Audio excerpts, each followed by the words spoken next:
জয় রাম, জয় গুরু। নমস্কার। গল্প কথায় রাম ঠাকুর চ্যানেলে সব বন্ধুদের স্বাগতম। আজ আমি ঠাকুর যে নর রূপে নারায়ণ সে সম্পর্কে আপনাদেরকে বলে শোনাব একটি গল্পের মাধ্যমে। শ্রী শ্রী ঠাকুর বিলোনিয়াতে শ্রীযুক্ত ফণিমালাকার মহাশয়ের বাড়িতে আসেন। তখন ঠাকুর সকাল, দুপুর, রাত্র এই তিন বেলাতেই এক গ্লাস করে চিরতা জল বোগ নিতে শুরু করলেন। ঠাকুরকে জিজ্ঞাসা করে জানা গেল ফ্যাটি কৃমি হয়েছে আর ম্যালেরিয়া হয়েছে। এভাবে 1 মাস হয়ে গেছে। ঠাকুর অন্য কিছু ভোগ নিচ্ছেন না।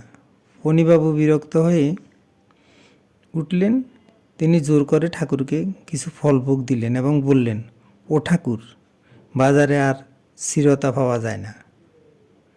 ঠাকুর হো হো করে হেসে উঠলেন এবং বললেন, আমাকে ভোগ নেবার জন্য তুমি এ কথা বলেছ।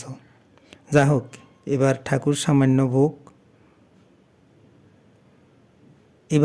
সামান্য ফল ভোগ গ্রহণ করলেন। এই ঘটনার প্রায় 15 দিন পরে আসামের লিডু থেকে এক ভদ্রলোক বিলোনিয়াতে এসে উপস্থিত হলেন। তিনি এসে ঠাকুরকে প্রণাম করে বলতে শুরু করলেন, ঠাকুর, আমি মরে গিয়েছিলাম ম্যালেরিয়াতে আর কৃমিতে। ঠাকুর বললেন, ওই রোগটা মারাত্মক, বাঁচার কোনো আশা থাকে না। তখন ভক্ত বললেন, আমি ডাক্তার ডাকিনি, কেবল আপনাকে ডেকেছি। ফণিমালাকার মহাশয় বললেন, আপনাকে ওষুধ খেতে হবে কেন? ওষুধ খেয়েছেন তিনি 1 মাস যাবৎ। সেখানে শ্রীযুক্ত ফণিমালাকার মহাশয় সহ 3 ভাই উপস্থিত ছিলেন। ভদ্রলোক ওইসব কথা শুনে তাড়াতাড়ি ঠাকুরের পায়ে পড়লেন। প্রকৃতপক্ষে এগুলি কি ঠাকুরের রোগ? এগুলি ভক্তদের ভোগ তিনি যেচে গ্রহণ করেছেন। অহেতুক কৃপাসিন্ধু শ্রী রাম ঠাকুর, নররূপে নারায়ণ। এখন ঠাকুরের আমি 2-1টি বাণী পড়ে আপনাদেরকে শোনাই। ঠাকুর বলেছেন, সর্বদাই বুদ্ধি স্থির করিয়া সমস্ত ভারের ভার গুরুর উপর রাখিয়া উপস্থিত কর্ম সকল সাহসের উপর নির্ভর রাখিয়া করিবেন। গুরু মঙ্গল করিবেন, সন্দেহ নাই। যত আড়ম্বর কমান যায় ততই শান্তির উদ্যাপনা হইতে থাকে।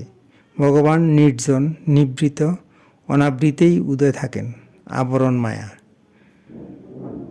ঠাকুর আবার বলেছেন, গুরুর কার্য সর্বদা করিতে চেষ্টা রাখিবেন, গুরুই বিপদ ভঞ্জন করিয়া সম্পদ দিবেন। বেদবাণী 1। বন্ধুরা, আজ এই পর্যন্তই। আগামী দিন আবার শ্রী শ্রী ঠাকুর সম্পর্কে গল্প বাণী নিয়ে আপনাদের সাথে থাকব। চ্যানেলটি যদি আপনাদের ভালো লেগে থাকে তাহলে বেশি বেশি করে সাবস্ক্রাইব করবেন, লাইক, শেয়ার, কমেন্ট করবেন। ভালো থাকবেন। ধন্যবাদ। জয় গোবিন্দ, গুরু কৃপাই কেবলম।